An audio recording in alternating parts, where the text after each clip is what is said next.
Look at this heat map. Most elite strikers in the world touch the ball 40, 50, even 60 times a game.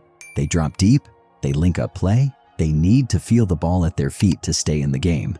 Erling Haaland, he doesn't care. In some Premier League matches, he touches the ball fewer than 10 times. Yet, he still walks away with a hat trick.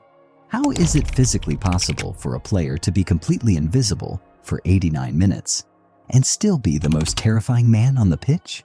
You probably think it's just because he's a physical freak. You think he's just taller, faster, and stronger than every center back he faces. But you are completely wrong.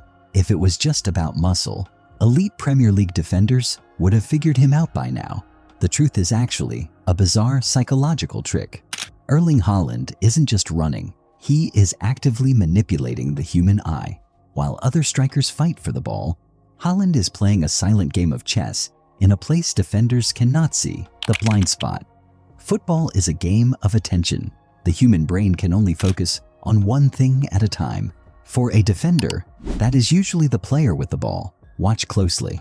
When Manchester City is attacking, Haaland does not look at the ball. He looks at the back of the center back's head. He is waiting for one specific trigger, the head turn. A defender has to check his shoulder to see where the striker is, and then turn his head back to look at the ball. It takes exactly half a second. In that half second, the defender is completely blind. Most strikers stay still when the defender looks away. Haaland does the exact opposite. The exact millisecond, the defender turns his head toward the ball.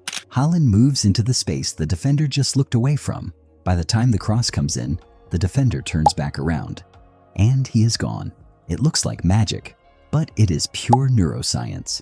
He is deleting himself from the defender's peripheral vision. Let's look at the ultimate proof, the technique that makes him unplayable, the double movement. Look at this exact moment. Kevin De Bruyne has the ball on the wing. The defender checks his shoulder.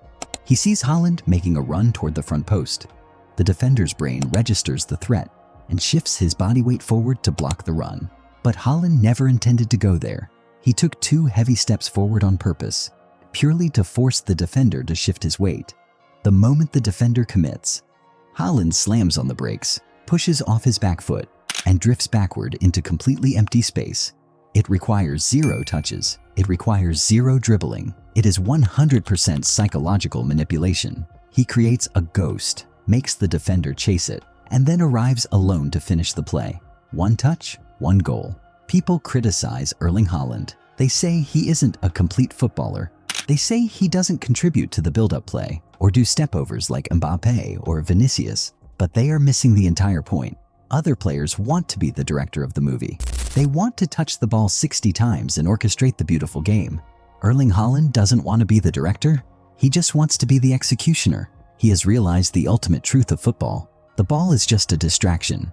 The real game is played in the mind. He doesn't need 50 touches to destroy your team. He only needs the last one.